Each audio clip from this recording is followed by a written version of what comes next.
Advocate x ADGC criminal इस वक्त तहसील करहल में वकालत के व्यवसाय में कार्यरत हूँ।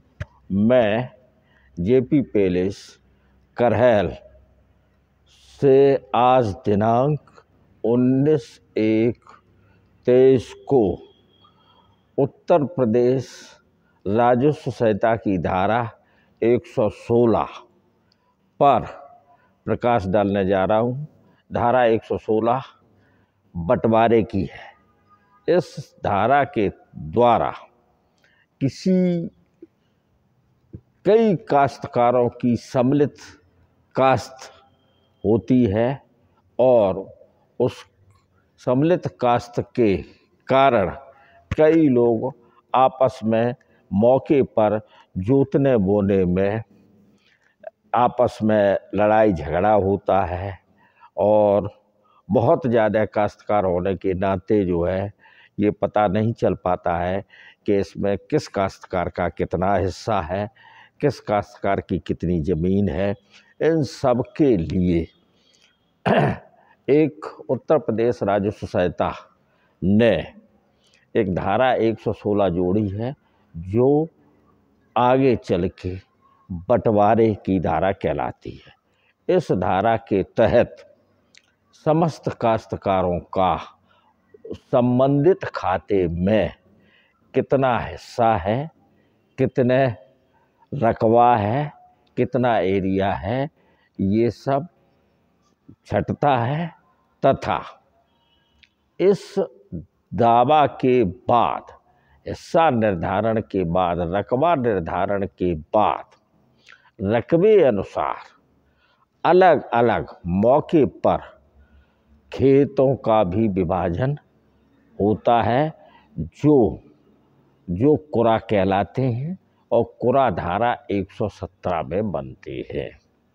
और 117 में कुरा बनने के बाद और न्यायालय द्वारा वो कुरा स्वीकार करने के बाद फिर मौके पर जो है कुरों के अनुसार नाप होकर के मौके पर लोगों को दखल दिए जाते हैं।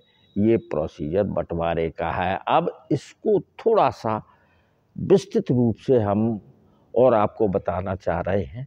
जैसे बंटवारे के बाद को प्रस्तुत करने के लिए क्या चीज़ें ज़रूरी हैं, जिसके आधार पर जो है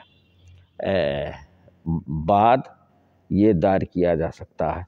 एक चीज़ मैं आपको और बता दूं, बंटवारे का बाद तहसील के उप जिलाधिकारी के न्यायालय में प्रस्तुत किया जाता है।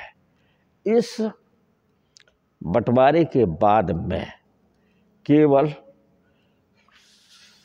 खातेदार की खाते की फर्द लगाई जाती है और फर्द के अनुसार उसमें जिस मिसाल के तौर पर जो उसमें 10 खातेदार हैं तो एक किसी खातेदार ने अगर दावा दायर किया है तो शेष 9 खातेदार उसके प्रतिपक्षी होंगे। ठीक है, प्रतिवादी बनाए जाएंगे।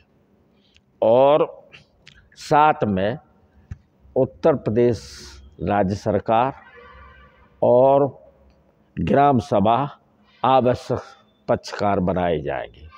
ये पक्षकार बनाने के बाद प्रस्तुत करने से पूर्व एक निर्धारित प्रक्रिया के तहत कोर्ट फीस भी इसमें जमा होती है। वो कोर्ट फीस टिकट के रूप में जो कि राज्य सरकार द्वारा छापी जाती हैं, वो टिकट के अनुसार अदा की जाएगी, टिकट के द्वारा अदा होगी। इसके लिए ट्रेजरी चालान की आवश्यकता नहीं है। कोर्ट फीस जो है टिकट के आधार पर निर्धारित होती है। दावा में जिस आदमी ने बंटवारे हेतु प्रार्थना की है वो संबंधित खाते में उसका कितना हिस्सा है वो लिखेगा तथा प्रतिपक्षी 1 से लेकर के 10 हैं या 8 हैं या 7 हैं, तो उस बाद पत्र में वो ये अंकित करेगा कि प्रतिवादी संख्या 1 का इतना हिस्सा है, प्रतिवादी संख्या 2 का इतना है, प्रतिवादी संख्या 3 का इतना। इस प्रकार प्रत्येक प्रतिपक्षी का हिस्सा लिखा जाएगा।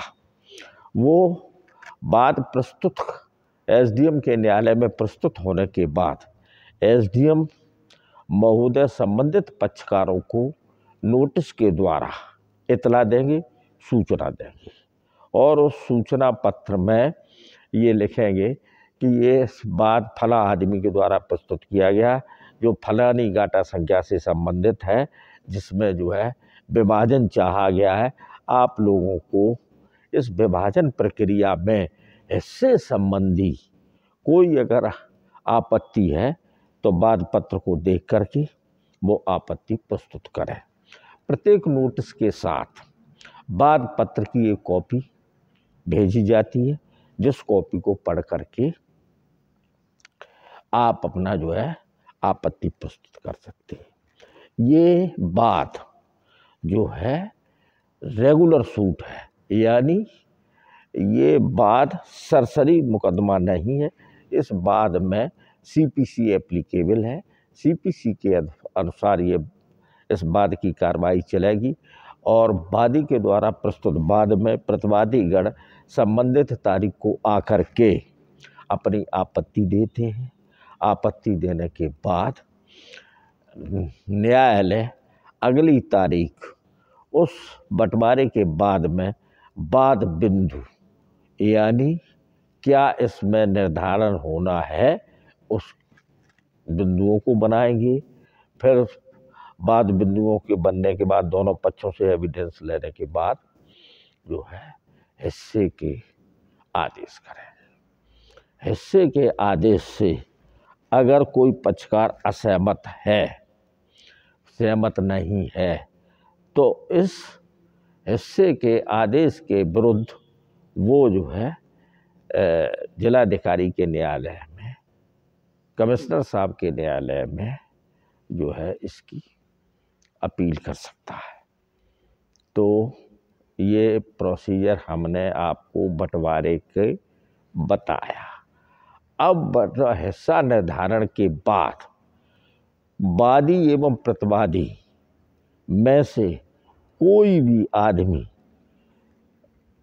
उप जिलाधिकारी के न्यायालय में धारा 117 में एक प्रार्थना कर सकता है कि मुझे ये जो हिस्से घोषित किए गए हैं, इन हिस्सों के अनुसार और हमारे खेत के मौके पर भी विभाजन कर दिया जाए, मौके का भी विभाजन कर दिया जाए। ये तो आपने अभिलेखीय विभाजन किया कि इसमें इतना रकबा मेरा है, इतना रकबा फला प्रतिवादी का, इतना फला का, मौके पर भी वो विभाजन कर दिया जाए।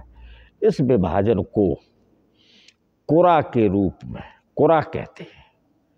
कुरा कहते हैं जो कुरा मौजे की भूमि का जो नक्शा है, उस नक्शे में संबंधित गाटा जिस स्थान पर बना हुआ है, उस संबंधित गाटा के कुरा बनाए जाएंगे। कुरा प्रत्येक वादी और प्रतिवादी के बीच में बनाया जाएगा और वो कुरा जो है एसडीएम के न्यायालय में लेखपाल के द्वारा दाखिल किए जाते हैं। और एसडीएम अगर चाहे तो लेखपाल के अलावा और किसी कर्मचारी से, कानीगो से, अमीन के द्वारा भी बनवा सकता है।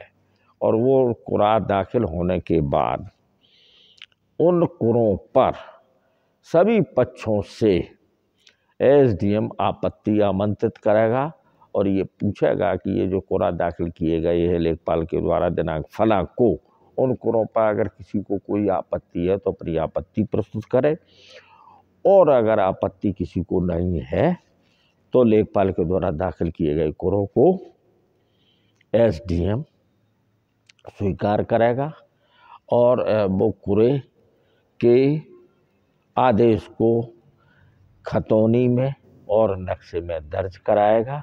खतौनी और नक्शे में दर्ज होने के बाद उन कुरों के आधार पर मौके पर भी उनकी नापतोल करवाई जाएगी। ये प्रक्रिया बंटवारे की है। बंटवारे के बारे में मैंने आपको प्रकाश डाला। हो सकता है कि कुछ प्रोसीजर की बातें हम थोड़ा अभी बताने में चूक कर गए हों या हमसे छूट गई हो या कोई और बात आप लोगों के दिमाग में कौंध रही हो या दिमाग में कोई प्रश्न आ रहा हो, तो हमको जो है इसी नंबर पर फ़ोन से पूछ सकते हैं, हमसे राय ले सकते हैं और परामर्श ले सकते हैं।